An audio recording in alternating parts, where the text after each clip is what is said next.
Three, two, one, go. Welcome back, everybody, to the Triad of the Force podcast, a podcast from three Puerto Rican friends coming together to do deep dives into Star Wars and other nerd-related media. Today, we have a big deal guest with us today. Goose, why don't you introduce us? I have to introduce this guest before saying who he is, even though everyone can see him already. I just started with an anecdote, and that anecdote is 2017 going to Star Wars Celebration Orlando. And as everyone that listens to the podcast and have seen, like Nani, Mo, and I went to that convention, and we had taken a picture in front of the convention hall, and there were these massive, beautiful posters with some amazing artwork.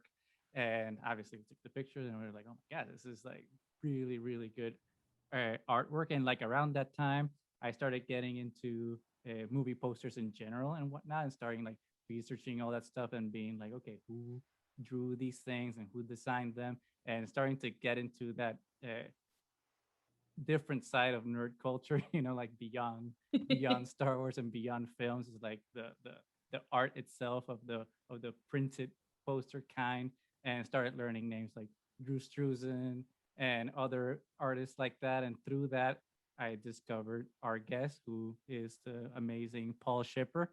So welcome to the channel. Wow, no, thank you. That was a nice introduction. That's very nice. Well, it's from the heart, because I remember, and before going into all these the interview portion, I remember when the Star Wars special edition movies came out back in the 90s.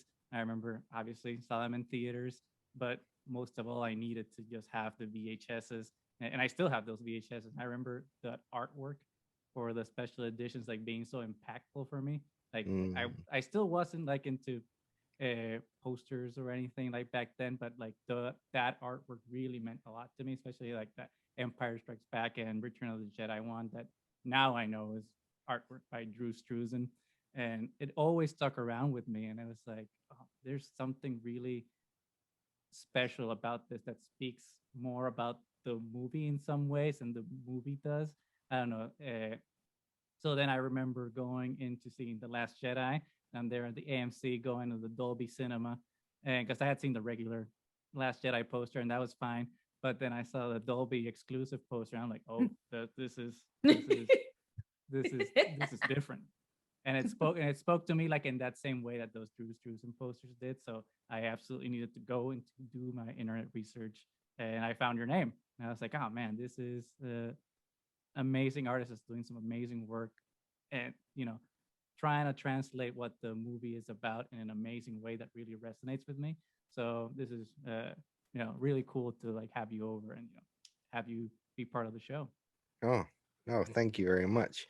Yeah, well, the nice thing about the special edition posters, when Drew did those at that time, because I remember, because I was a big fan of movie posters before then, and I could tell that there was this change happening. There was a lot less illustrated posters happening at that time. And then so when the special edition posters came out, it frankly did make it a lot more special, the fact that they did have new illustrated poster art. I remember being confused actually with seeing the first one in the newspaper, because they split them up. They released them separately. Mm-hmm. Yeah. And the first A New Hope had it's like it had things missing. It's like it wasn't the complete image for that movie for me. And then obviously when Empire was released, you saw, and then you're like, oh, hang on a minute, they all go together, right? So that was a bit of a revelation. But yeah, that was special, pretty special having Drew have them posters done. That was really good, really, really good. Yeah, for sure. And I think we'll talk a little bit about Drew in a minute. But before before talking about him and some of the other things that we want to talk about in terms of your artwork, especially since it's a Star Wars focus, we'll focus on the Star Wars artwork. But why don't you tell us a little bit about yourself? How did you get started with art? If you went to school, or if you're self-taught, some of those bits about yourself that some people might not know. Sure. Well, I mean, a bit of both, really. Obviously drew as a child a lot, in sketchbooks and on paper and with pencils and things, and it just kind of I was constantly like showing my parents what I was doing, and friends were seeing it and liking it, and it just felt like a natural kind of thing to do. I enjoyed doing it, and went on from school to college, art college. I was at school. I was known for being, good at art, I suppose, and that was, wasn't really good at much else. Um, so people would ask you to draw things for them, or and most of the afternoons or lunch times at school, I would be in the art um art room just doodling away or working on whatever project I was working on at the time at school. um and it was just like I wasn't always hanging out with everybody. I was just sort of doing my own thing a lot of the time. um and yeah, then art college, onto university. I just, because you don't you don't know where you're supposed to take it when you're doing when you're like, well, I want to do art. I want to do something arty. But I love movie posters. Wouldn't that be great? Um, no, but there's no school that you go to like go to the movie poster school.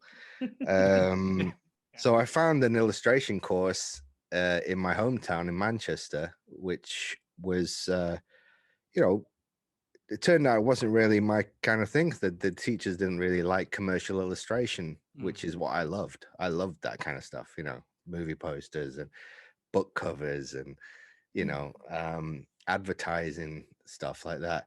Whereas they were more focused. It was almost like a fine art course where Okay.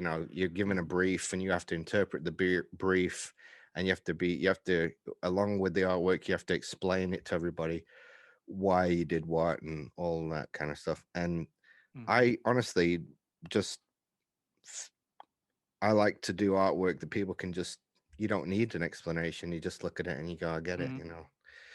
Um and one of the tutors we had, literature um tutor, and he asked us to read a book and then illustrate it as a movie poster, which was like the perfect brief. No, it's the first time. It only happened once. And it's like, wow, this is what I want to do. So you had to read the book and you had to cast it yourself and you had to kind of make it into something. Anyway, everybody in the class had to do it. And when everyone had finished, we had to put them all up around the room, and our tutor, whose name was Bill Robb, he went around and kind of critiqued all the artwork. So he went around every one of them, and at the end, he looked. Everybody got together, and he just said a few words, and he said, "Look, out of all of the work, there's only one that looks like a movie poster, and it's Paul's." And I was like, "It's just like that's all I've ever wanted to do." and so I knew yeah, somebody recognized my talent. Uh, What yeah, it was. it was quite a moment for me, but everyone else was like, not bothered. But I mean, like we say, like in Puerto Rico, it's like no one's a prophet in their own land. Sometimes you just gotta find your way, yeah, whatever that's it is. nobody really cared. Like my tutor, the guy who was in charge of our year, was just like, oh, God. They just didn't like what I wanted to do, that kind of work. They thought it was probably soulless or something. Yeah. But to me, it's like it's everything. It's like seeing a movie poster in a cinema was the greatest thrill, almost as exciting as seeing the movie. Oh, yeah. And then being able to have that poster and be able to put it on your bedroom wall and kind of just look at it and relive the movie every single day. When you just a little glance at it and you just get a moment of being in that theater or something, or seeing the movie at home or wherever it was. It's like it became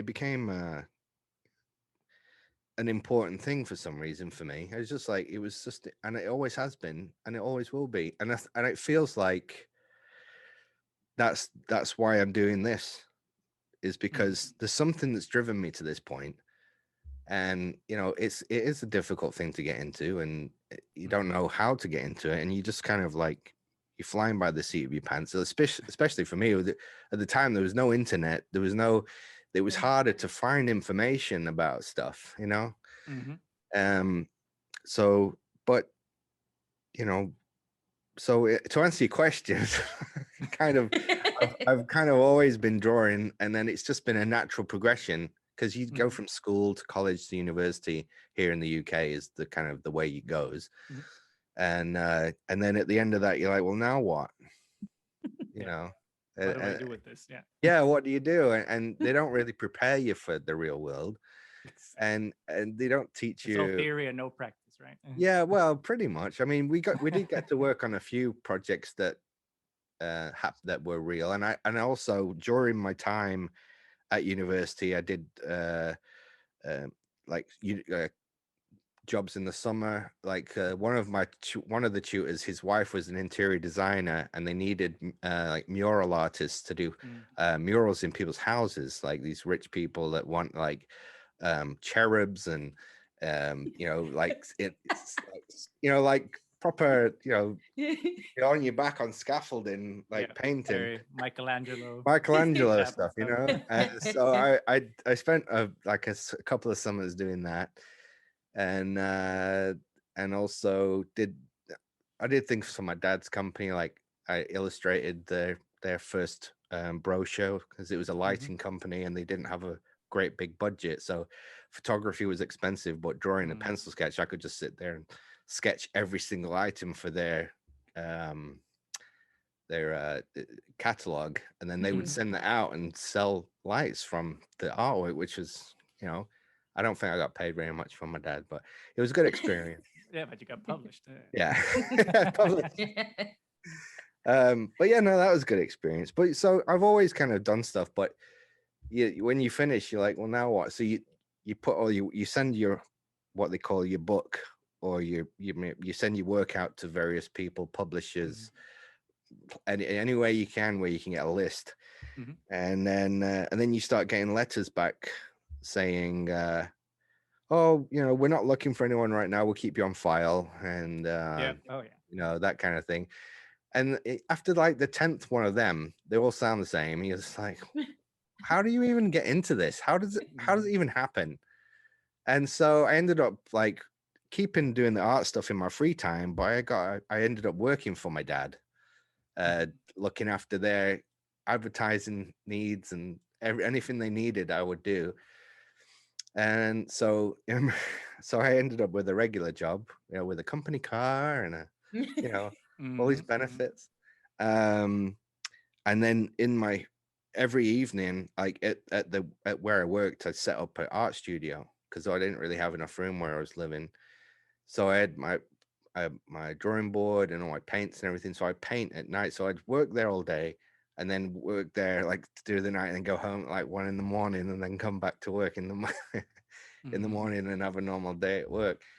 Or sometimes I probably work through the night even, and just like I'm still here, so I'll just carry on.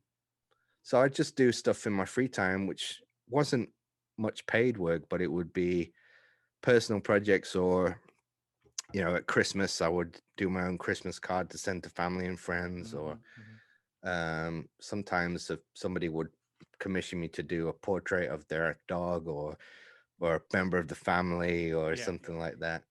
And I always found something to draw, it's one of those things, or paint, and then from there it's just like just created a website. It was actually the internet that really kind of helped, if I'm honest, because I tried advertising in places like Creative Review, which was a trade magazine for design. It was very I mean, for the time I didn't have much money, and it was like very expensive after you pay bills and everything else to try and have an advert in this magazine, which got zero work from. Yeah. And Exactly. it's one of those things where you don't really know how to get it off the ground. So creating a website was helpful. Mhm. Um, and then one day someone saw it, and I think it might have been one of the bigger jobs was Penguin Books, and they wanted Mhm. some artwork doing. So and I was working traditionally, so I was like hand painting and hand drawing and everything. I actually didn't. I dabbled in digital art Digital. Yeah. at school. Even I remember like pixels of things and creating images. Like I did a picture of Robin Hood, Prince of Thieves, on Mhm. black and white, like pixels with pixels. Yeah. I've got it somewhere. I have to dig it out one day. I've got all my old stuff in these drawers here. Um, Open an archive. yeah, Like before and after on Instagram. Yeah. it's the Paul Shipper Museum. Yeah. Coming Hey. soon.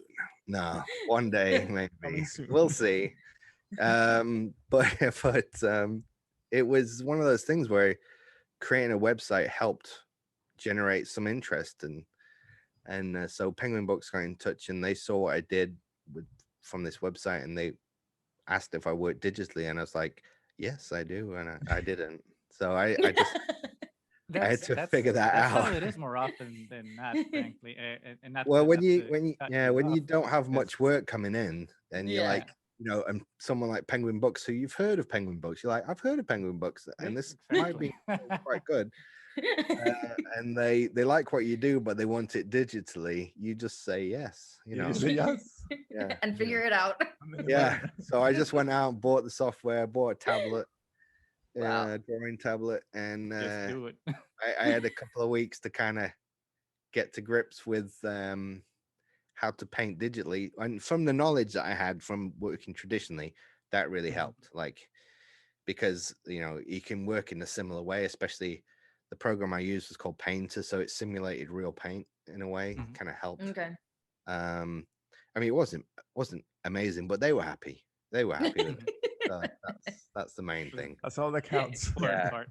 client Yeah. was happy, and and then going forward, things just got better and better really from there. And I kept doing traditional artwork for anyone that requested it. And then I think the last thing I did was about 8 years ago. Mhm. And then I just decided, I just need to focus. Work got so busy, I didn't have time to. Nobody was asking for anything traditionally. Everyone wanted it digitally, Mhm. and Mhm. I just didn't have the time. But now my drawing board's over there, Mhm. uh, over there, Yep. and there's and there are real painting on there at the moment, which I'm doing, which has been a long journey, but it's getting there. So that's really good. It's really exciting getting the paints and pencils back out again. It's great. Very cool. That's Sorry, that was It's a bit of a it's long answer. no, it's a great answer. Because it's funny because I mean I don't consider myself an artist by any means at all, but like when I was growing up in school, like it was like some of the things you were saying, I'm like, oh my god, this sounds like me growing up in some ways. Because I was also like good at like drawing, so I was always like in drawing, taking classes during school, and like in school, like You, doing you always drew the the t-shirts shirts for for the the t-shirts classes. for the class and all that stuff. So it's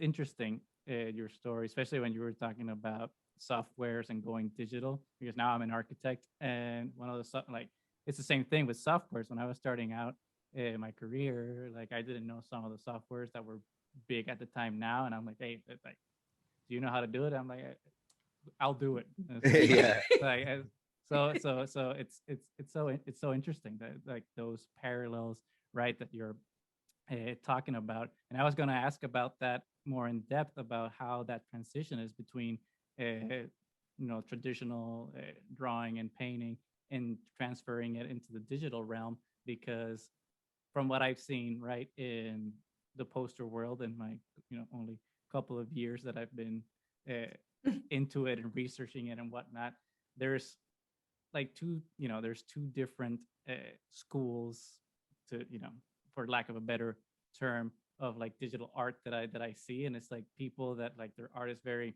graphic, so to speak, that's like very solid tones and very, you can tell that it's digital. And then other work that is like where I would consider your work to be, that even though it's still digital work, still feels like it's painted and hand drawn, and you can it still feels visceral and and textural, if that Mm. makes sense. So I guess that ties into like how I was going to phrase the question originally in terms of your transition from traditional, you know, design and painting into that digital world. How did you? Well, you already explained how you did that transition, but how did you find that groove of like still maintaining that tactile approach to your artwork and transferring it right Yeah. into the work you do now? No, that's a good question, and the main answer to that really is about aesthetic. Mm-hmm. And so the artwork that I grew up with that influenced me the most, massively, by Drew Struzen, um, that is always been an aspirational reach for me. Is Mm-hmm. And so traditionally, I learned from I've tried to learn Drew's technique by just studying his posters. Mm-hmm. So when you buy a full size poster, which is like 30 by 40 inches roughly, Mm-hmm. I would unroll it on my bedroom floor, which is the biggest space that I had when I was a kid. Mm-hmm. I'd have the family magnifying glass, and I would be like Wow. scouring it, like trying to Mm-hmm. figure out how this what I mean. I've talked to friends like who are illustrators as well, and we've kind of decided that Drew's work was almost like a miracle. Yeah. Like you look at it and like, how in the world did this come to be? Right? And so that was how awe-inspiring the kind Mm-hmm. of work that his work was to me and to many other artists. We would look at it and we'd be like, just almost speechless. Like, and so I would be like, just inch by inch, almost like just looking at it and taking it Mm-hmm. all in, trying to every line and every bit of texture and like how things were done. And I tried to guess how these things were done. Mm-hmm. And like would have been probably the early 1990s. Mm-hmm. And it's like, there was no internet really or anything like that. There was no books on Drew's work, or there was no interviews on TV or video or anything. But it was like trying to decipher something that impacted you visually so much, and you're like, why is this making me feel so like it does? It's making me feel so good. Like, Mm-hmm. this artwork is making me feel a way, and I just want that, and I want to be able to do that. Wouldn't it be awesome to be able to do that for other people or for whatever it is? So it became a kind of a mission to kind of try and work out how it was done. So trial and error for me, traditionally working on, like, I didn't even know what gesso was. And that's Mm-hmm. if for anyone who doesn't know what that is, it's like a base layer of paint, which it's like an undercoat also, almost, that can give you a tooth on a page to help you to put more things onto it. So, but Drew would use it in a very textural way. Like for a sunset, for example, it would have swirls, Mm-hmm. and the light would sort of emanate, and depending on how he airbrushed it, the paint would hit it and create these like ripple effects or all these things. And I didn't even know what that was. So I'm looking at a flat poster, and I just think all those lines are drawn in at first. When I'm a kid, I'm just like, well, they must have spoiled, rendered like penciled lines. Mm-hmm. So that's what I would do. I would draw sunsets like that, and because that's how I thought it was. And then Yeah. as time went on, I found out that it was paint, and Mm-hmm. I was like, oh, that makes sense. you know. So it's a long process, but it was an enjoyable one, and it was like I loved it. I mean, there's something that just grabbed my attention, and I could not let it go. It became a bit of an obsession. And so when it came to the point of trying to do that digitally, the knowledge, that I had helped, but it was the aesthetic that I wanted it to look. I didn't want it to look like digital. I didn't want people to look at it and say, "Oh, that was done on a computer." Mhm. I wanted it to look like it was painted, or it was, had airbrush and, paint splatter and, penciled lines. You could see everything. It wasn't perfect, but it looked really good, you know. Mhm. Um, so that was the main thing with the digital side, to try and emulate the real media in a way. And it actually worked, because when I went for my first interview or meeting with Disney, and I showed them my portfolio, and I printed them all pretty big, and they could see them up close, and they all were looking at it, and they all just thought it was natural media. They didn't think it was digital media at all. Yeah. So it worked. Yeah. Ultimate compliment. Yeah. Yeah. Yes.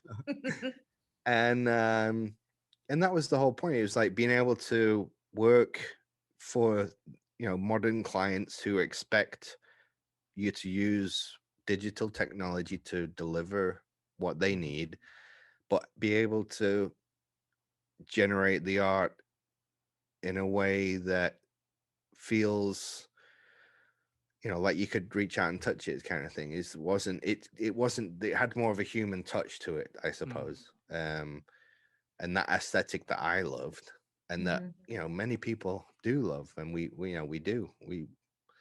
There's just something magic about an illustrated poster. Mhm. When it's done right, it just Yeah. it just touches you, and you get it, and it feels, you feel a way, and you're like, just, it's magic. It is like magic. Mhm. Yeah. And it Yeah. is, and when Drew does it, and it's like perfection. It is like, what did I say it was? We it's like not only magic, but like a miracle. It's like, Mhm. how did that even happen? How did it, you can't explain it. Like, there's things I still don't know how Drew did, like on the Back to the Future 2 poster and Marty's jacket. I mean, Well, the texture on the the jeans is text like an and the like that. jean, I mean, the jean texture is amazing, but the jacket, it just, like, I always baffled me, and it still does baffle me. I don't know. Mhm. I don't know. Maybe he did every single thing. I don't know, because Drew always said, like, if there's a quick way of doing it, he'll do it that way. Like, he doesn't Mhm. want to labor over things if you don't have to. But yeah, the man's inspired me to no end, and I can only thank him so much for doing what he did and in his career, and inspiring me to then Mhm. do that too. And then for me to be able to actually do some work, which, I still pinch myself all the time. Like, did that really happen? So I have to put them on the wall to remind me, like, Mhm.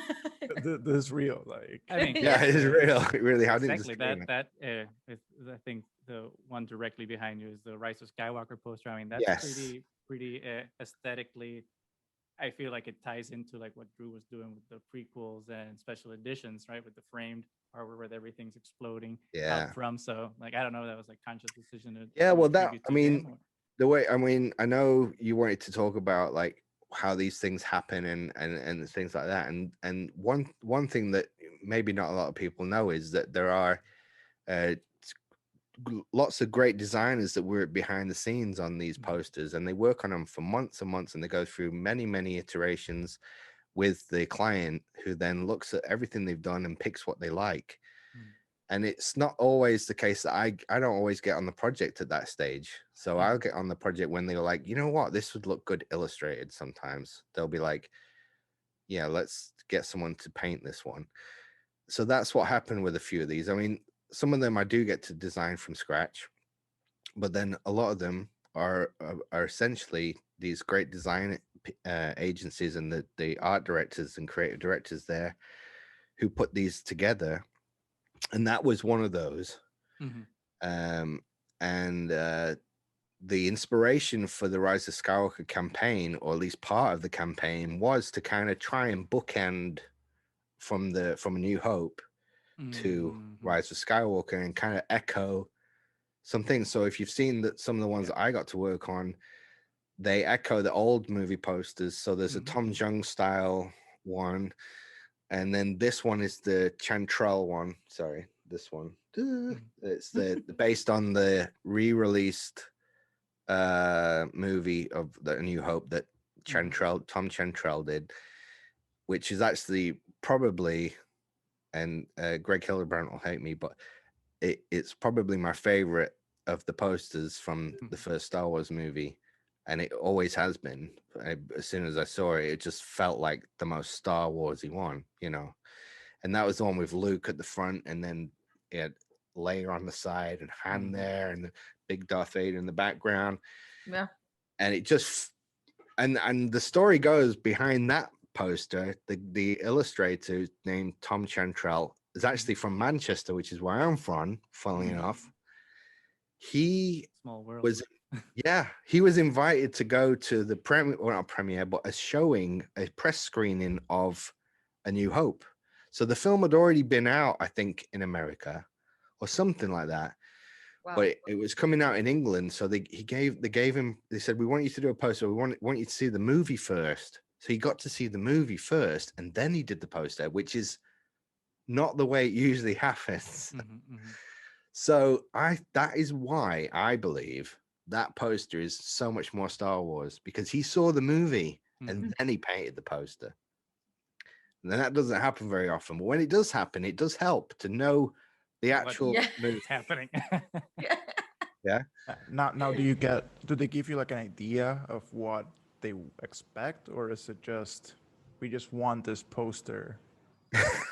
Sometimes like, there's no Sometimes. background. No, I mean, I usually try and get, if I'm working on something where it's just me doing the poster, I will try and speak to the people involved, get as much detail as possible about the project, you know. And a lot of the you know, the movies that I do actually get to talk to the director or the people directly involved in the making of the film, when they have got it available, they will send me a screener of the movie or make it available online with a password, and I can go in and watch the movie first, even if it's a rough cut, just to get a good idea of the film. So it does happen, but for a lot of the big budget movies, it rarely happens. Like, I mean, good to know that it's not like when Drew had to do the thing. It's just like, I gotta do it in one day. Yeah, you have no information. That happens.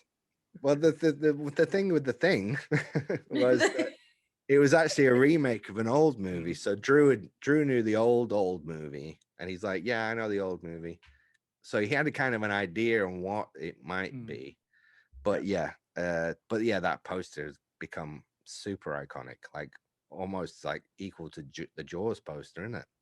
It's like instantly Super recognizable to get, because I've been scouring the internet for like copies from the bottleneck screen print that they did. All right. And it's like, oh my god, it's either way too expensive or like unavailable. That's how good it is. Yeah, that's a tough one. These new they're bringing out all these screen prints now, and that lenticular one, isn't it? There's a lenticular one. That's the new thing. Yeah. I prefer the screen print though, but that's just personal preference. Yeah, I mean, that's it. I mean, it becomes highly collectible. It's sought after, you know. Personally, I don't own many screen prints. I've done a couple, and but I don't own many. I used to work for a screen printer in the summer seasons as well. I'd work at screen printers, and you know, I kind of know the process and how it all works, but it's not I mean, they're making it out to be a super art form in a way, because it's all handmade and hand screened and all that kind of stuff. And some of them have many colors screened, and it's a time consuming process to get them all lined up. One false move and that one's gone, you know. But I prefer whatever looks closest to an original. Whatever that is, I'd rather have that. Like, of course, the most high quality you can get, then I'm good. Because the screen print, it's they're getting it as close as they can to the original art, but it's not gonna. One slight movement and one color is slightly off. It's just, you know, to me anyway. That's just my personal preference. Yeah. You know, but what were we talking about? You know, movie posters. Yeah, movie posters.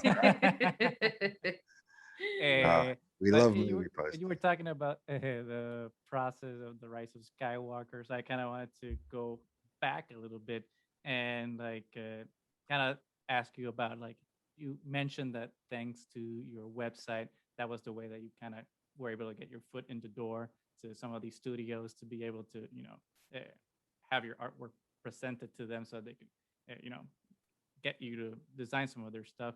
But I want this is kind of a two-parter question, right?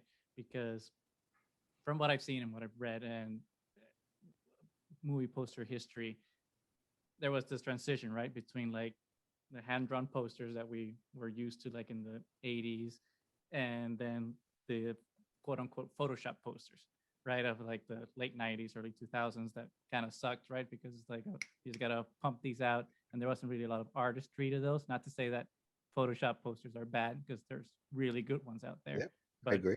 there was that transition period that was complicated. So how did you see that transition happen? Like in, because it's pretty uh, a contemporary transition, at least how I've interpreted it, from like movie studios going back into doing like art pieces instead of just like your, you know, The main quickly posters, produced right? poster. So how do you see like that? How did that transition happen from your point of view? And then how did that in turn help you, get into Disney and Lucasfilm to start doing the work that you've been doing? Well, from memory, and I remember when it seemed what really captured me was when um, movies were coming out that I thought should have had an illustrated poster that had a photoshopped poster, which I thought could have been better. I was like, that could have been, it's just like, it's just felt like a missed opportunity. So I started noticing that, and it's like, oh, that's a real shame. Like, you know, I was really excited about Drew doing that one or something, when I was, Yeah. yeah. And like one of the last ones I remember him doing was, might have been Cutthroat Island or something like that. This was before the special edition movies came out, which was a couple of years later. But that was one of the last ones. And it's like, it was starting to become, wow, the end is nigh. It kind of felt like that. It's like, I've been like wanting to do this kind of stuff, and now it's all changing.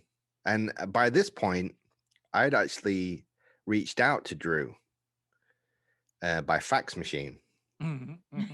And introduced myself and basically said, "Hi, Drew, and I'm a huge fan of your work, and I'm a budding artist, and I want to be a movie poster artist. How do I do it? And it's very, very naively kind of put it out there, and Drew at this point, Drew was, getting less and less work, so his response was a little bit on the kind of like somber side to say, and he even put like it was like written in like a nursery rhyme in a way, just part of it. It was a beautifully typed fax back, and it was signed Drew at the end, and I was like, oh my God. There was some real nuggets of information in there. One of them was this nursery rhyme, which was this could have been, I don't know if it was, but it could have been like something he just, if he got lots of inquiries from people, he just like, this was a bog standard thing. He's just like, I'll just send him that. No, but it was specifically tailored for you. I don't know. Just... I never asked him. I should ask him, but I don't want to ask him actually. But it said it was like Little Miss Muffet sat on a tuffet, eating her curds and whey. Along came a computer and basically took all of her work away. It was kind of like, damn. It was kind of like, the computer is the death of this, and then, another little bit nugget of advice in that letter was, I still have the facts. I still got it. I'm trying to remember it word for word, but I can't. But the basic premise of it was, and it's stayed in my mind for ever since, which is, it's almost, I think it's a quote from scripture, and it was to keep knocking until the door is open to you. So if it's something you really desire, it's something that you've no matter what it is, there's something inside you that's driving you to do this thing. Just keep doing it. Don't stop. Don't give up. Just keep going. And so that's what I did. And I just never stopped. I never gave up. And if someone said no, then I'd just go try some other The next way. one. And or, and that's just the way it was. But, you know, Drew's work is incredible. Drew himself is a great man.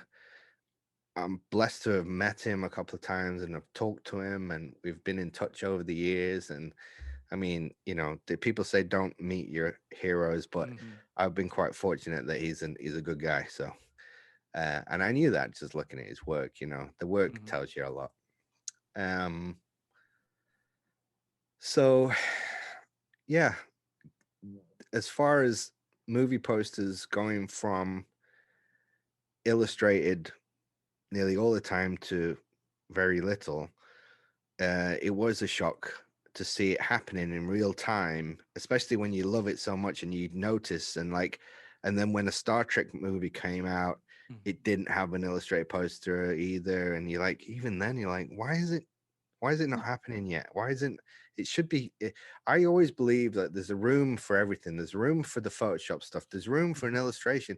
It all depends on the project. If the movie is a certain movie, it would be great for an illustrated poster. Why not get someone to illustrate? I mean, these guys are still out there. Just ask them. So that was one of the thing things. where it's like the misuse, right? Because I've seen, like we were mentioning before, like there's some Photoshop stuff that's like has artistry to it. So it's like it's not the tool, right? It's like the marketing campaign behind it in a way. There's like some Photoshop posters are just like they suck. It's just like, hey, get the lowest bidder to do it. Well, that's what it and pump became. it I out. think it became that. It became, some of the bigger movies that had the budget would have great designers working on them, and then the smaller budget movies would be like, well, we can do our own, we'll just get a computer, we'll get Photoshop and we'll do our own, or whatever it was. I don't even know, but you could tell the good ones from the bad. Like it was pretty obvious who actually got it and who didn't get it. I think that's a kind of a fair thing to say. But as far as like, seeing that transition happen, it was sad. And then when you did, I can't even remember really what kickstarted it all off, but it became a mission for me to kind of like, it was a self-proclaimed mission. I put it on my website. Self-proclaimed mission. I'm gonna bring back the old school moving poster one way or another. And it wasn't just me. There was loads of people who were on the same side as me.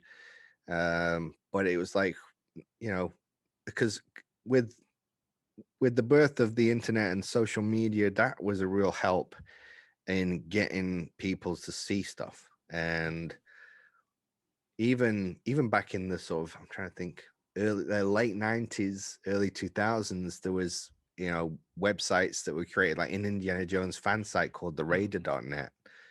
And I'm a huge Indiana Jones fan. Yeah. And Which you've done also some artwork for, if I'm not mistaken. Yeah. I've got to know. I don't know if I've done any official work, but I've drawn indie a lot in my free time. And for some friends and stuff. Before the next movie. That would be nice. Yeah. Keep your fingers crossed. I mean, look, if Drew, I just there was Mangold, come on. Man. Yeah, James Mangold just tweeted that he's rehiring Drew because Drew put retired and James Mangold did a picture and he rewrote it. It said rehired. And I'm like, yes, that's exactly. You should get Drew to get back out there and do it if he can do it and he wants to do it. Perfect. I would love. God, I'll be the first one to be up there looking for it when it came out. I'd be so excited. But if for some reason Drew can't do it, or there's a few of us that are like trying to keep that thing alive, give it to all of us. Let's all do something. Let's have like 5 illustrators or something. Or let's everyone just go for it, and let James Mangold pick the most Indiana Jones one that he can. whatever it is, but it's just we're gotta keep it alive. It's just that's the main thing. It's just keeping it alive, and whether it's digital or traditional, it Mhm. doesn't matter. It's Mhm. that aesthetic. If that aesthetic and that design sense and that storytelling that's in one image of a Yeah. film poster, if that doesn't matter, like you said, the Photoshop movie posters when they're done right, they're brilliant. They really Mhm. are, and they're magic. But like, it's just got to have it. And if it's got it, then great. If it doesn't, it's a shame. People, they need to understand it and respect it and keep it alive because it's really sad.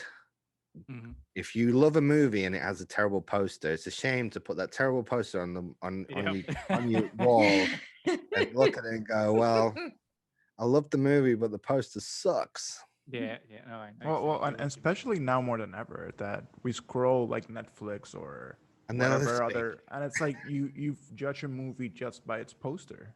Yeah, Absolutely. Yeah. that's Like true. you might pick a movie just because, oh, that seems like a nice poster. Like Mhm. Yeah, that's right. The key art is almost more important now than ever, yeah, actually, because we're Mhm. all what are we gonna watch? I don't know. Let's go see. And then you're that's looking through and you're like, God, I don't know. There's so much. yeah. You need But this one something has to a cool grab poster. your Like, attention. Yeah, and it's got to be. I believe in truth in advertising 100%. Like if you can be true with the advertising, it's very important because if you try and sell a movie and it doesn't do what it says on the tin, it's a fail, basically. You've got their bum on the seats. You've managed to get them to buy a ticket to see that Yeah. movie, but you've let them down because you know, it had like flowers and it was like it's going to be a romantic film, and then it's like guns and like shooting, and Yeah. it's not what it said it was going to be. You know, that's like a drastic change, but that Yeah. kind of thing sort of happens. Like it's It like does. I Yeah. didn't sign up for that. It's kind of trying to make something into something it's not, Mhm. and that's what a lot of that's one of the jobs of the designer and the people behind the posters is to try and do that, to try and successfully visualize a feeling that you can then that people Mhm. can look at and understand very quickly and just appreciate and go, yeah, that's what I want right now. I would like Mhm. to just sit back and watch that. And so it's important.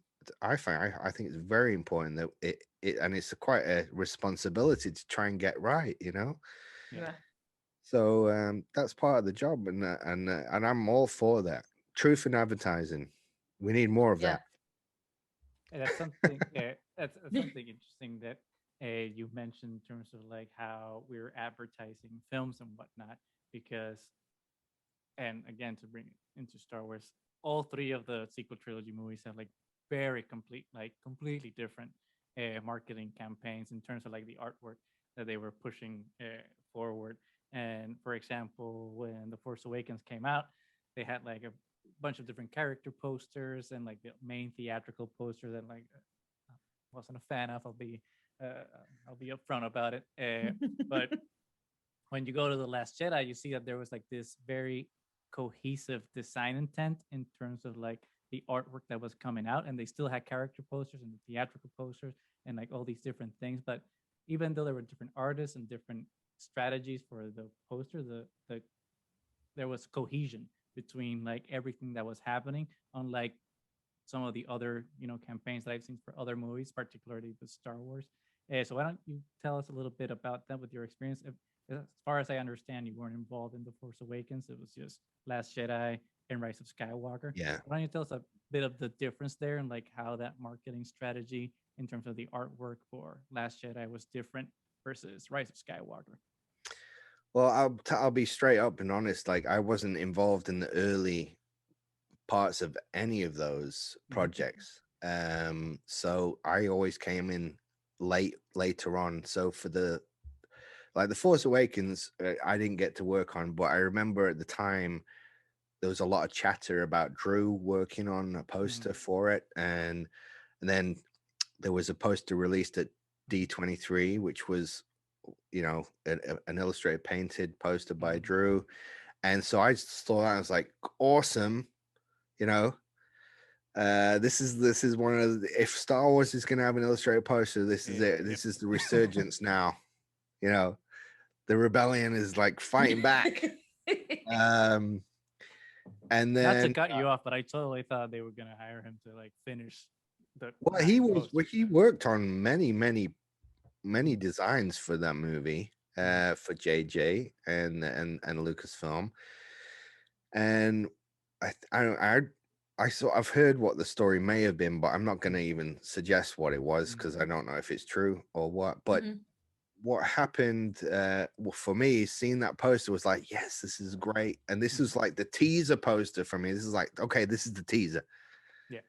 you know. Exactly. And then Drew's going to come out with this And awesome one sheet for the movie, and we're all going to be floored, and it's going to be incredible.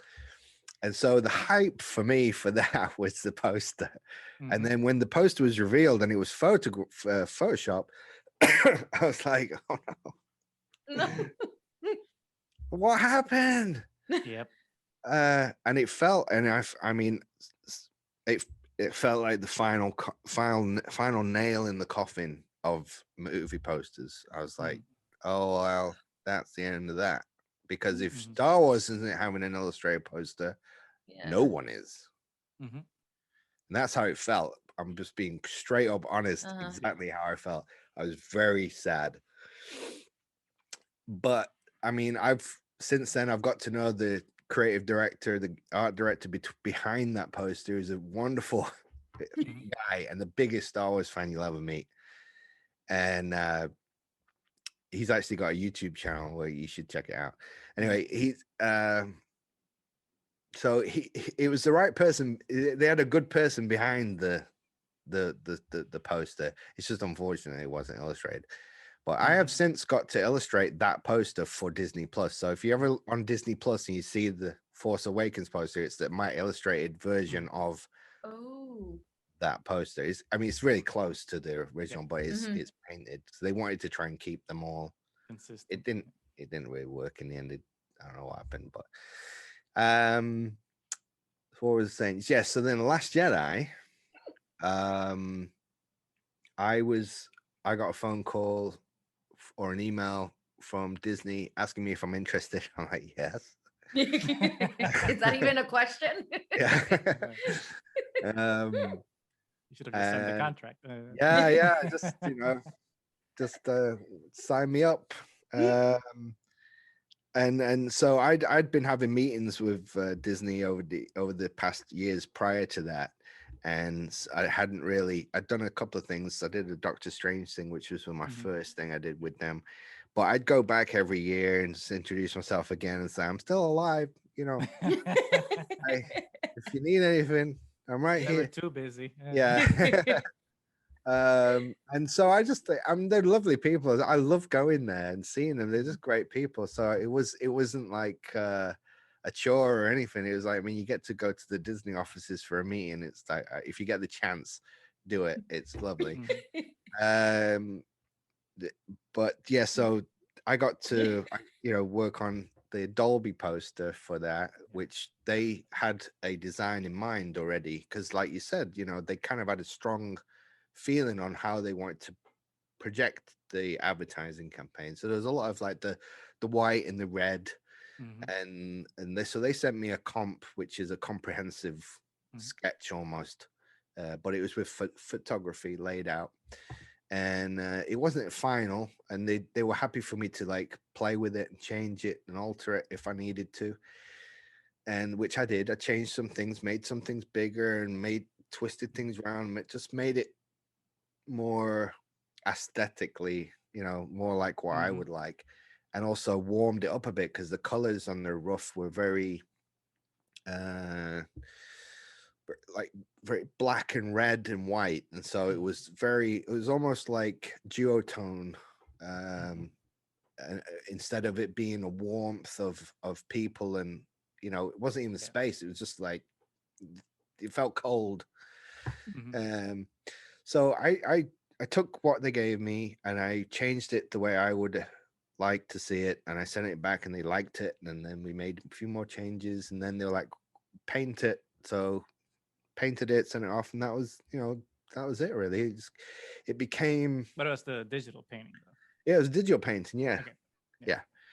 But it became a fan favorite very quickly, I think, because it was the first one to amazing. yeah, it was the first one to have that aesthetic, the Struzen aesthetic, I guess you call it. In the, since the Revenge of the Sith. Yeah. So 5, yeah, sorry, episode 3. Mhm. That's right. It's so confusing. Yeah, so 4 by 6, 1, 2, 3. So it was 3 after the episode 3. It's kind of the first illustrated one since then, really. So it got quite a lot of attention, and they didn't print very many, so it became very rare very quick. And so I had a lot of people asking me, where can I get one? I was one of those people. Oh, did you? Please. I'm really Loud- sorry. loud I mouth. asked them to send me some, and they sent me one, and Wow, very that's all generous. I got. And then since then, I've been gifted one by a fan as well, a friend who's a fan as well. So that was nice. But so I got 2.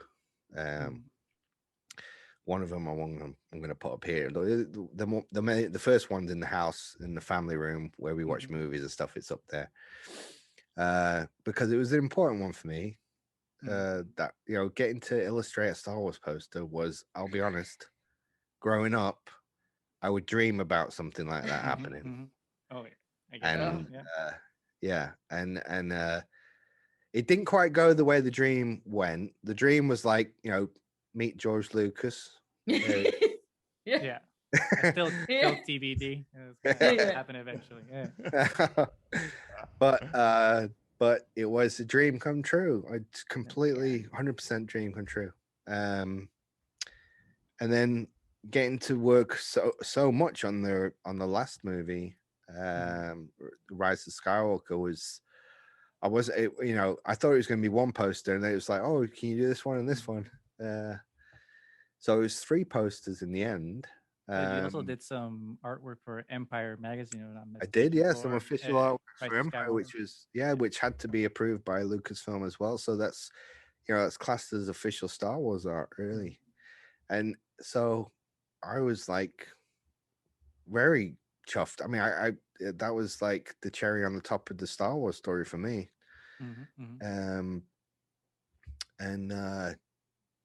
Getting to kind of work on like the international one sheet, which is this one,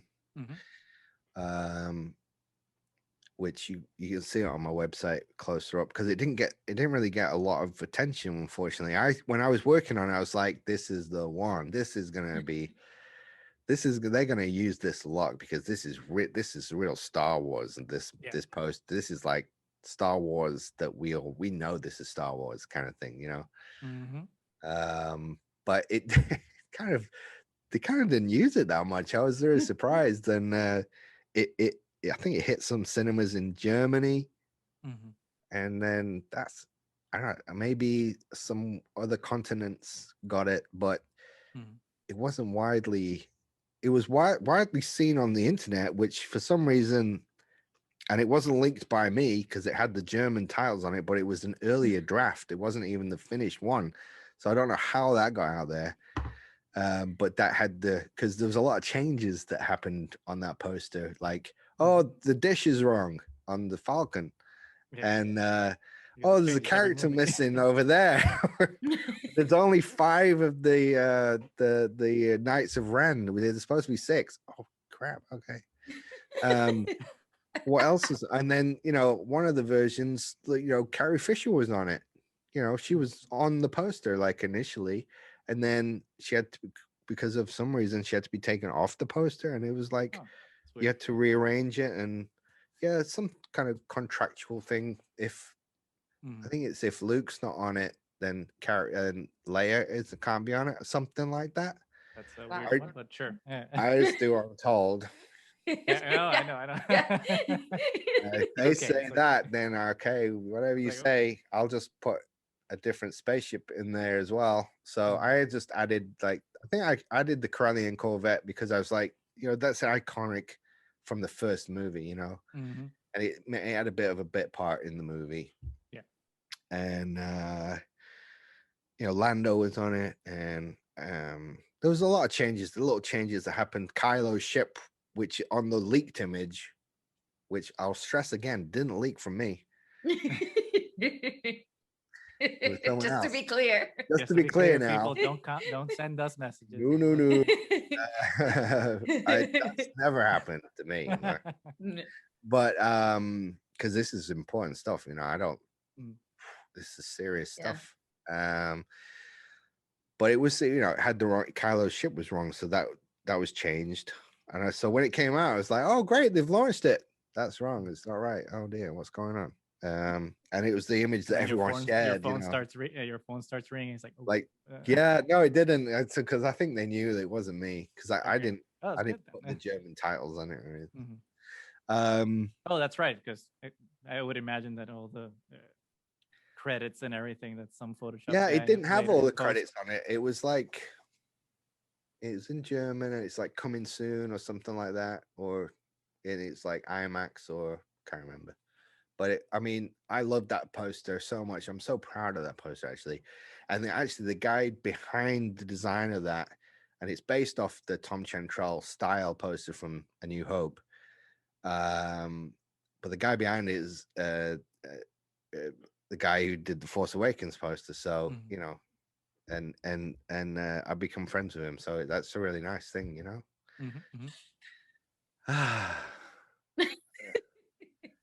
Just and then the IMAX poster, that was an unusual poster. That was like really that Last Jedi teaser from Star Wars Celebration. Actually, yeah, it was similar to that, and that was one that again I didn't design it, but I illustrated it, and then I added like Leia wasn't on that one initially, but then they were like, we want Leia on it, so I illustrated Leia into it as well, and it became. It was a lot of people. It was like a love or hate one. Some people loved it, and then some people were like, "Why is the worms coming out of the side of his head?" That's the internet, though. Yeah, well, that's it. You can only please. What is it? Some of the people, some of the time. You can't please all the people all the time. Yeah. And it's interesting with art too, because it's like it just lands different to different people. If you can, yeah, no, I've at work too. It's just like you think you're doing the most amazing thing, and then the normies or whatever. Everyone's a critic. You don't get it. Yeah, no, everyone's got something to say about something. Most of the time, it's like, can you share the version without the text on it? We want the version without the text. I'm like, no, not really.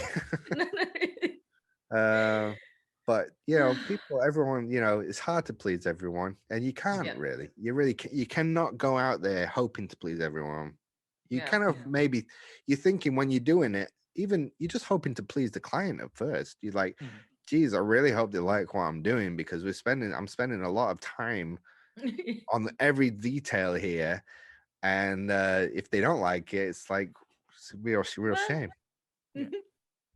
But and there are times when they don't like it and you have to change it. But at the end of the day, the first thing you got to do is please the client, and then hope that the client is in tune with their audience as well to know what they want. And then all you can do is just do your best. And then once it's out there, there's a lot of people behind the scenes on these movies, the Star Wars movies, that they go completely. I mean, I go uncredited mostly, apart from people recognize the style and they're like, Paul might have done that one, so I'll get a bit of credit for it. But for the most part, you don't really get. They don't say, "Oh, Paul did this," or or whoever. Are you allowed though to keep your like a signature or something like on the poster?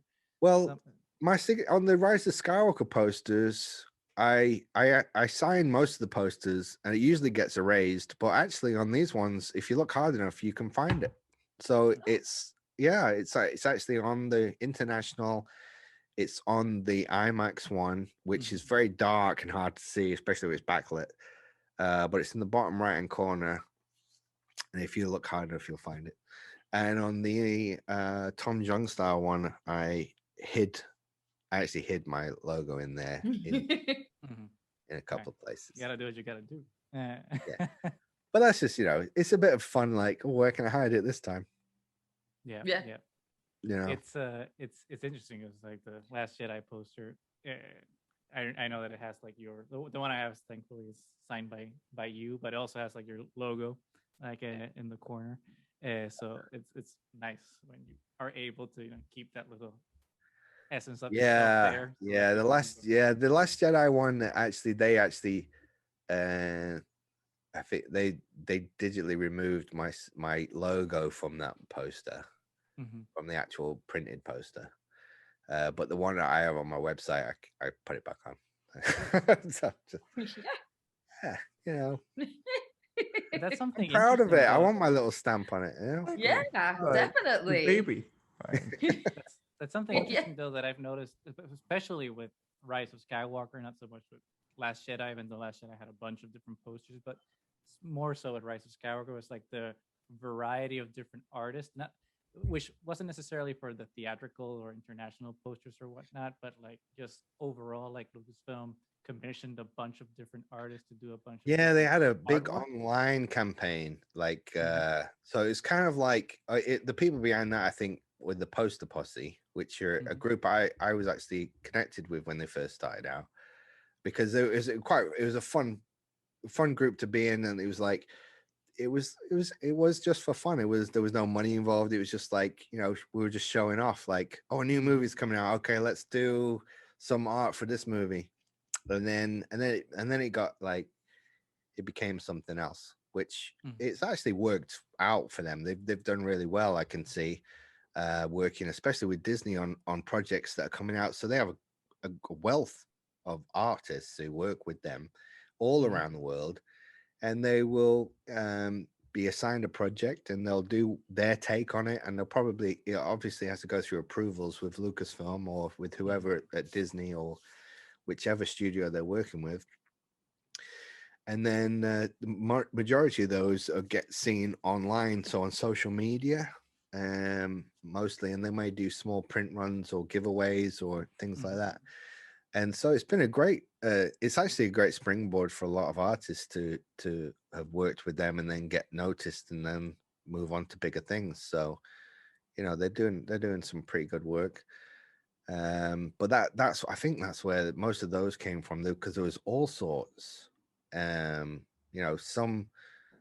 definitely better than others, but there was also, I mean, there was a vast range of styles that so it wasn't like, you know like a lot of times there's a campaign style, like you said, for The Last Jedi. It felt like there was this kind of cohesive Mhm. vibe going on, and then for when something like that happens, it's kind of like free for all. It's just like it was kind of like a mass celebration of Star Wars in a way. It's Mhm. like Mhm. anything goes. This is it. This might be the last one. Yeah. Yeah. This is the end of the Skywalker, The like, last one. Yeah. Yeah. the end of the Skywalker series of movies, and so it was a case of like, let's go out with a bang, really. I think, especially with as far as the art campaign went. And I would have loved for that international poster to be the main poster, that because when I was working, I was like, this could be the main poster, it could be the main poster. It kind of felt like that. But obviously, I think when you have to reach a certain, you're trying to hit every demographic possible with one image. Yeah.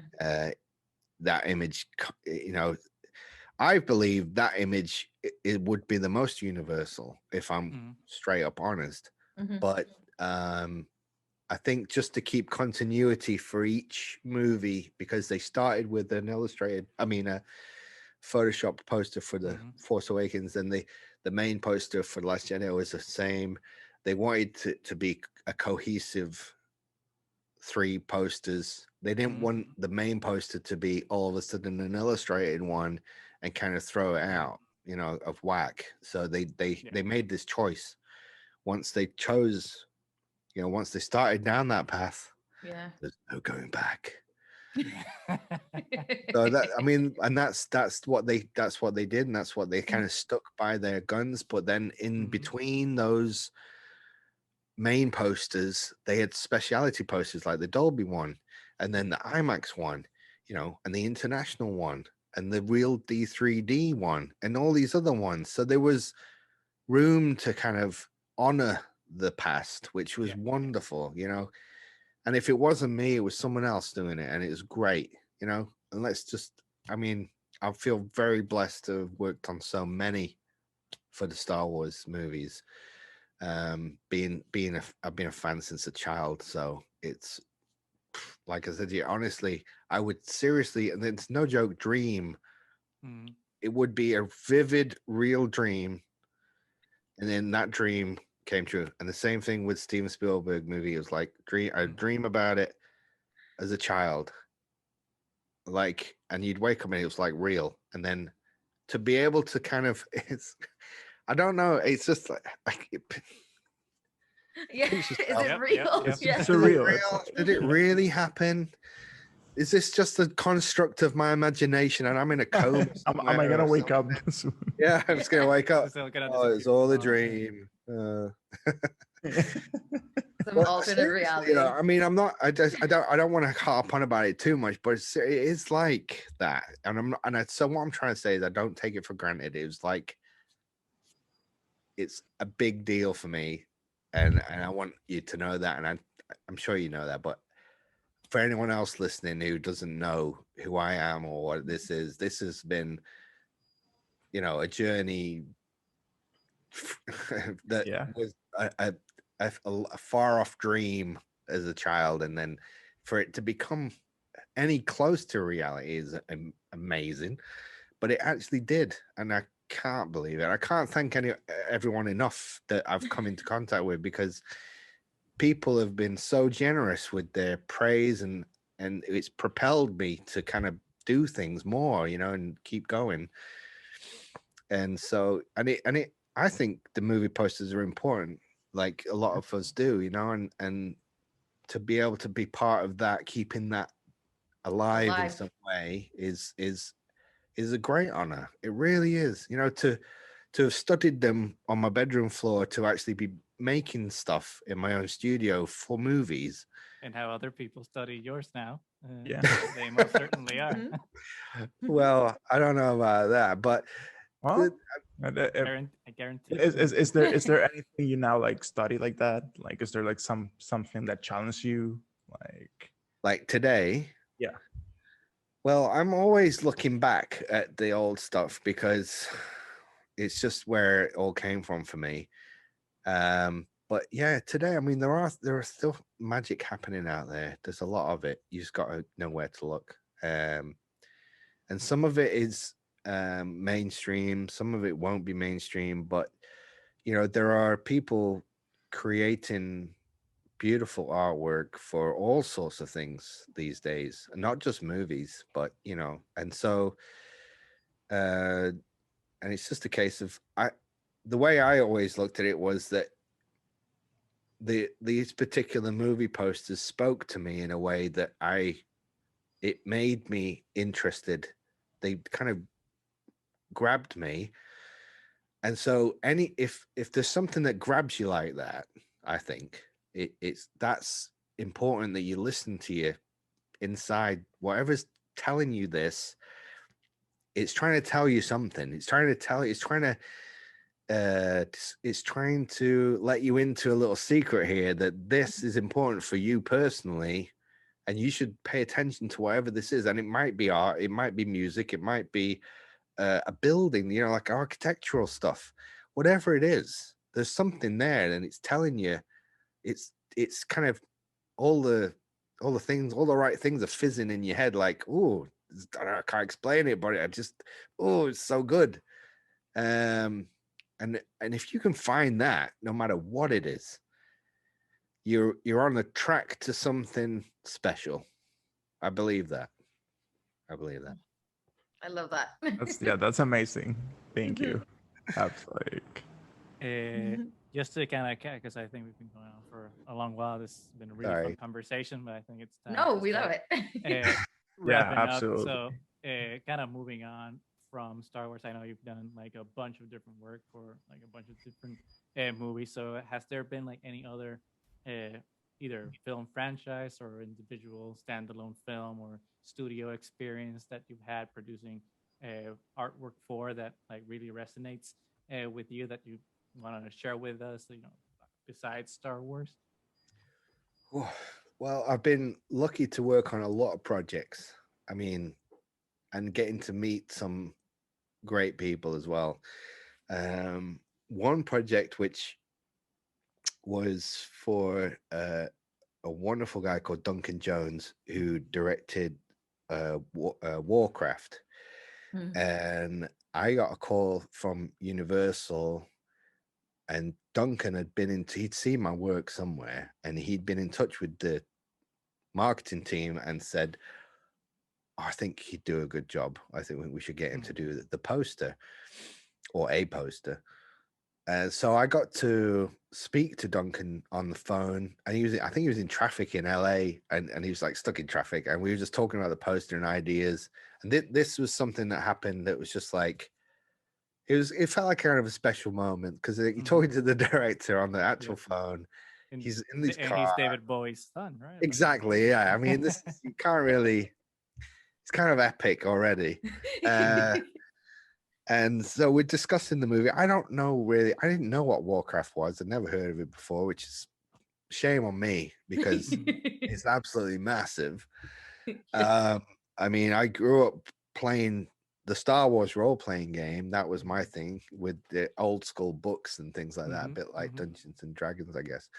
But anyway, so getting to talk to Duncan and discuss his ideas and what he wanted to see in this poster, and then I got to work on ideas that were then presented to him and to Universal, and then it was talked about. Unfortunately, there was some kind of wire crossed or something, and the artwork that I didn't get final approval. It didn't get used, even though everyone liked it. It's something got mixed up, but to this day, it's one of those posters that I always just be able to talk to Doug on the phone. And then since then, there was a screening in London, and so they asked me if I could go down, and because we got some posters printed and stuff like that for the screening. And then the lead animator guy from ILM was there, a guy called Hal Hickel, who I sat next to at the screening and got on well with him, and we've stayed in touch a little bit. And he actually works on The Mandalorian now, or he works on loads of stuff. I mean, but just out of, Star Wars again. He's worked on Star Wars.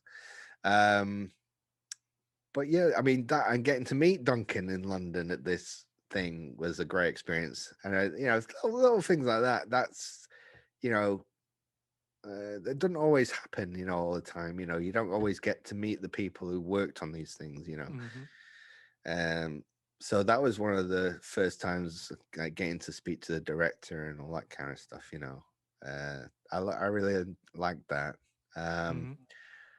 One of the, I mean, yeah, Star Wars again. That one kind of that was Celebration. I was just thinking of Celebration because that was quite a milestone. That was a lot because of you got drawing. to do like a whole bunch of different things. Yeah, it was like not just like the posters for the exterior, but t-shirts and badges and everything. I did the artwork for the badges and they used those on t-shirts and all. I mean, you could buy it. I mean, I wish I had bought one, like a big massive rug, like a tapestry of the artwork. I'm like, I should have just bought one. What was I doing? Why didn't I just go and buy? Why didn't I just buy one? Yeah. So, I mean, I bought some t-shirts and stuff, and they gave me a few bits and pieces, but because I was there, it's just anyway.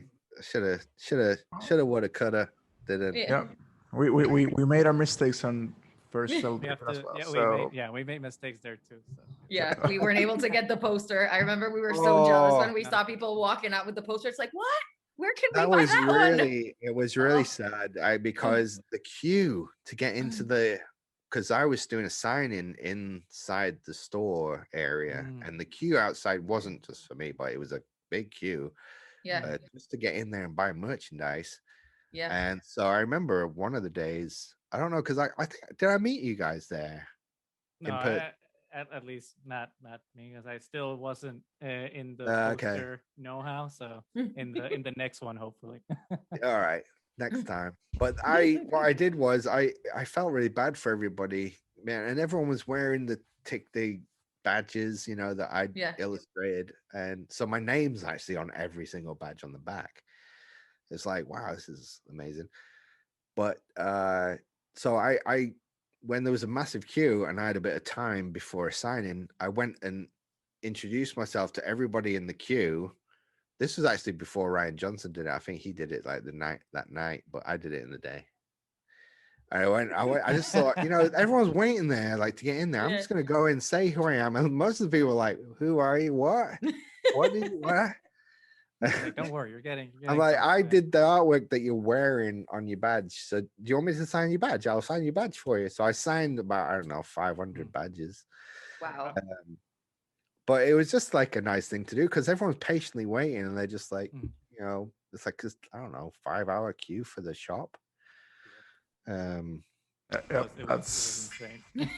Something like that. It was long. Yeah, oh, absolutely. Yeah. It's crazy. Well, I wish I had like loads of posters. I'd send you one each, but I don't. Thank you. Yeah, thank you. I did. They left some over for me. I had like, I think 10 or 15 left because it sold out, and they had 10 of it. So they said, we've saved you these so you can take them home, because my mom might want. Oh, absolutely. You know, so I brought some home with me and gave a few out, and then I had a few left. So I just thought, you know, I'm going to make them available on my website shop, and I did. Lucasfilm weren't very happy with that, so I had to. I'd take it down. I got one of those. Oh, yeah. I got the celebration one and the Last Jedi. I'm like, saw that on your store. I'm like, okay, this is Okay. right now. Now's the time. Yeah. No, that's it. You know, that was it. No other chance anymore, really. One of a kind. Right? That's it's great because it doesn't have any of the logos or anything. It's just the artwork. So I'm like, very, very happy with it. Very good. Well, I'm glad we could do that. That's good. Yeah. But as far as other projects, I mean, I like, if you just look on my website, I've been blessed to have worked on a lot of stuff, which, you know, I did a lot of Blu-ray re-releases, which were fun to work on. You know, old movies. I mean, some of them I actually hadn't even seen, and so I had to watch them. I'm like, you know, how did I not even see this? But you know, it's a great movie. But yeah, be able to work on them. And the nice thing about those movies, the movies that have already been out and in the real world, you know, everyone's lived with them for like 20 years, 30 years, whatever, is that you can actually, you know, you can sort of, there's no spoilers anymore because most people have seen the movie. Yeah. So you can actually put characters on there that ordinarily wouldn't be on the main poster, you know, or a scene or something that, you know, is important to the movie that has become a cultural, it's had an impact on people. Yeah. You can actually have that on the cover now, whereas when it was released, it wouldn't have. People would have been like, "Why is that even on the poster?" You know, but because we've all lived with it for so long and people have watched it, it becomes something that you could actually, oh well, you know, let's celebrate that on the poster, you know. Yeah, it gives you more flexibility now. Yeah, it does. And it's kind of unique to be able to do that. So that's something I enjoyed exploring. But yeah, I mean, I honestly, like, dream come true stuff. This really being able to do this, and the people I've got to meet as well. Still not met George Lucas. Still not met Steven Spielberg, but I was like this close to Steven Spielberg once. So it's it's bound to happen. It's bound to happen. Matter of time. No, you did that artwork for Steven Spielberg, right, for the Empire magazine, for all his like. Yeah, I did. And yeah, and it's actually, there's a print of it. Just I'm looking at it right there. It's in a little frame. But yeah, that was that cover, working on that Spielberg cover, because he took over the magazine for that issue. So that was really I was quite an honor to be able to do that, and that was the same year that Ready Player One came out, and Mm. all that kind of stuff. So it Which was, you did the poster for as well, if I'm not yeah, mistaken. worked on that poster. It's pretty awesome. Yeah, Um, exactly. Well, Amazing. That's Yeah. amazing. And Yeah. and is what are you looking forward now that your dream is happening? What's in the future? What will be if what will right, make this dream if that even is a good crazy? question. Well, we did mention Indiana Jones earlier. Yeah. That would Yes. be Yeah. that would be the real Putting it- cherry yeah, on the we're top. putting Gee, it out in the universe. that would be Yeah. We'll just put that one out there just in case.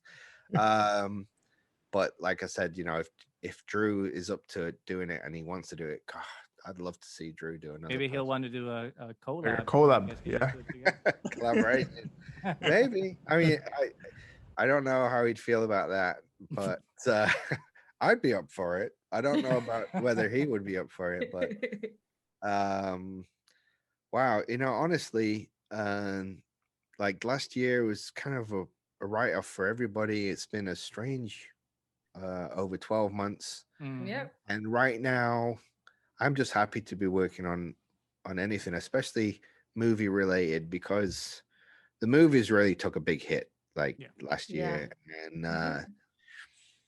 so, and there was projects that I was working on that kind of had been delayed, and things have changed, and some things are now coming out later and things. But to be working on anything for movies right now is a joy. And this year's been off to a pretty good kickstart, I'll be honest with you. So Good. it's pretty positive, the way things are going, I believe. And so just, yeah, everyone's just got to keep focused on the good stuff, and everything's going to be all right. Yeah. I think that's one of the key things, is to remember that everything's going to be okay. We're going to be all right. Yep. So but yeah, and movies, growing up with movies are a very important part of my upbringing, I feel. And I just, if everyone can experience that in a positive way, then that's got to be good, Mhm. And I just hope more movie makers start making those kind of movies again, the real Yep. solid movies that we all want to see. Yes. Definitely. Because Mhm. definitely miss going to movie theaters. I mean, Netflix is great, and it's nice to It's not see the movies same. at home, but Mhm. it's not the same. Yeah, it's Not the like same some as people the go to cinema. some people go to church on Sundays. I used to go to the movie theater and like have all that ritual. So that's something that's been missing in my life for over a year. And like obviously, movie posters are a big part of that, experience. It's almost like it was like, I remember for me as well, like the movie posters in the lobby, it was like Yep, an art coming soon. gallery. Yeah. It was like Mhm. it's like I was going to an art gallery as well as going to see a movie. Like, what's coming soon? Yeah. What movie posters might there be there? I'd be as excited about that as seeing the next movie. Mhm. Mhm. And then the Like just like trailers, looking like, ooh, what can I Yeah. find in that poster? Like Yeah, Yeah. yeah. like, And Yeah. not only that, but even in the credits of a movie poster, like who did the music? Because that was always like an Yeah. important thing for me, is like, who's the director, who's starring in it, but like the music or the cinematographer, those people, the people that make it look and sound the way it looks and Mhm. sound, were like exciting to me. I listen to music from movies like every day. Is my kind of my go-to thing, is soundtracks. Yeah. And so the music's always so I always look to see who the composer is for this movie coming out, and sometimes I just go and see the movie because they're doing the music. Mhm. I'd be like, well, I want to see that because I love that music, and I want to hear what they did for that. Or the cinematographer might be a particular cinematographer that I've seen their work in something else, and you want to feel what that's like, and it's like, well, and who did the poster? Yeah. If Yep. Drew did it, I'm seeing the movie. I don't care. Yep. You know? Absolutely. Yeah. So it's kind of like that. It's really, but yeah, we missed that, and it'd be nice to get that back. and it's Yeah. happening. It's coming back. Yeah, it's slowly, but Yeah, I had a meeting with a cinema chain here in England a couple of weeks ago, and they're looking at rolling out the new what they're going to do in the with the guidance and everything that's happening Mhm. here.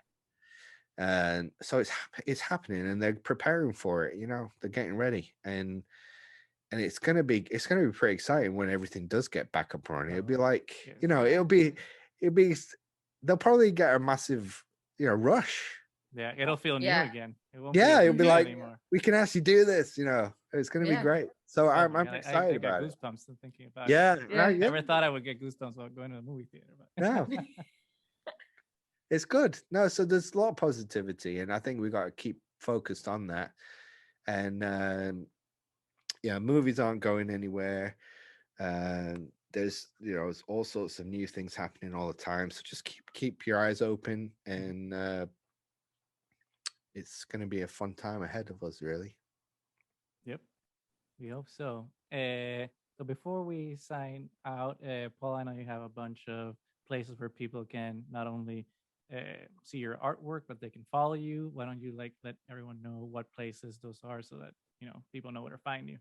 Sure. Well, I have my website, which is portfolio and lots of information. We have a blog and a shop at paulshipperstudio.com. And you can follow me on all social media is at Paul Shipper, and on also at Paul Shipper Art, which my fiance helps me run. So she kind of, if I haven't got time to post things, she's posting things for me and things like that. So, yeah, that's mainly the places I think you probably find me. I have a Behance page, which is like it's run by Adobe, who make, you know, software for designers, and that's a good place because there's some stuff that's not on my website that's on there, and some of the images there are like some behind the scenes stuff, and you get to sometimes expand on those things, and that link is available on my website. It's like a big B and a little E for Behance. And you can click there and have a little nose around at some older stuff maybe that you may not have seen before. And yeah, that's pretty much where I think I'm on YouTube, but I haven't really done many videos, but that's something we're looking at doing more of. Yeah. We are looking at doing something, and I've invested in a microphone. Maybe doing something with that, with my radio voice. Yes. I can tell you personally, as a nerd that likes to look at all this behind the scenes art stuff, we'll obviously be very open to any video that you can post about anything you're doing, Right. in terms of your process and whatnot. All right. Well, we're going to be working on something. We're going to be getting maybe a bit more into the real drawing and painting side of things, perhaps, because I want to start doing more of that. And but yeah, I mean, lots of people ask for tutorials and things, but the way I don't like to tell everyone how I do it, because you might find a new way of doing it, which is even better, I think. And like, I didn't get to, Drew wouldn't tell me how he did it. I had to kind of figure it out. Yeah. So get that magnifying glass out and figure it out.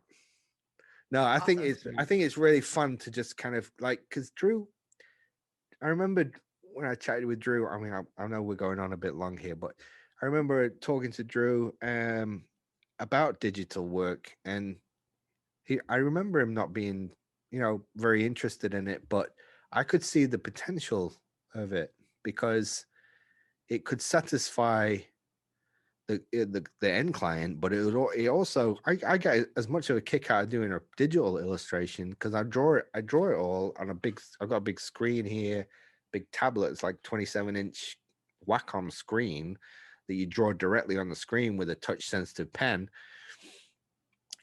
and it's the closest thing you'll get to the real thing. Obviously, is not as much paint and mess everywhere, but it's like you're right there on the screen. every stroke, it's as close as you're going to get to, as connected as you're going to get. It's like, it's like doing a drawing on an iPad with the Apple Pencil. That's pretty close, apart from it's a bit slippy. So there are things you can do, like there's a paper-like screen protector you can get, which is quite good actually. And then I've seen also some nibs you can get for the Apple Pencil, which create a bit of friction, and it doesn't lose any sensitivity. So it makes it feel more like you're drawing on paper, which is really important, because if it's slipping and sliding around, it's weird. It doesn't, your brain doesn't, unless you've never drawn on paper before. Yeah, yeah. If you've always drawn on a tablet, you're just like, that's normal. Exactly. Yeah. Normal. No. But yeah, technology, I've always been a fan of technology, always loved it. Paint was technology. It is technology. Like paint was invented, and so I just think of computers as a way of painting as another technology for art. Like, why not? I mean, you're creating it. Like, look what we've created for these posters. It's like they were all created in a computer. I mean, they grab you, they do things, they affect you. It's still visual art. It's art. It doesn't take that away from it. It still had to have the thoughts and the physical hand involved. It's not just a push of a button and woohoo, there you go. Exactly. It's just not that. So, but the traditional stuff I love too. So I'm dying to get back to that, and I'm actually in the middle of something now. I've been drawing on it today. So it's I love it, and it's great to be going back to that. As well. To do both is brilliant. Exactly. You have the abilities. Like, why not? Yeah. Different ways and to now express probably it.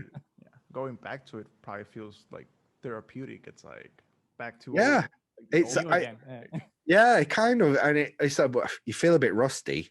You do feel a bit rusty. You're like, let me check off the yeah, but I was showing the person I'm doing the artwork for. I was showing them what I was doing, and like, it looks like you've improved, even, like from compared to my old illustrated, like traditionally illustrated work to this.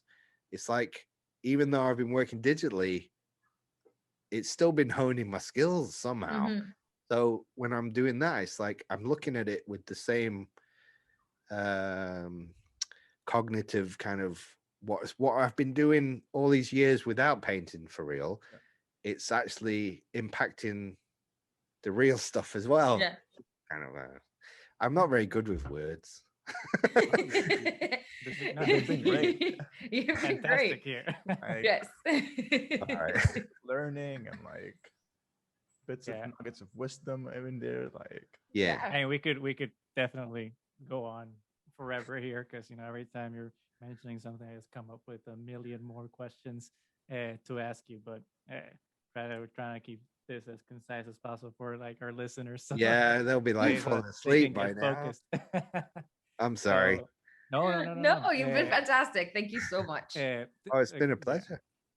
So thank you so much, for spending this bit of time with us and sharing some of your thoughts and ideas and behind the scenes know-how of some of this artwork that we've been seeing and been appreciating for such a long time. And we really look forward to everything that's coming down the pipeline that you have to show us, both traditional like you're working on now, and maybe some of the digital stuff that we'll hopefully see in the near future.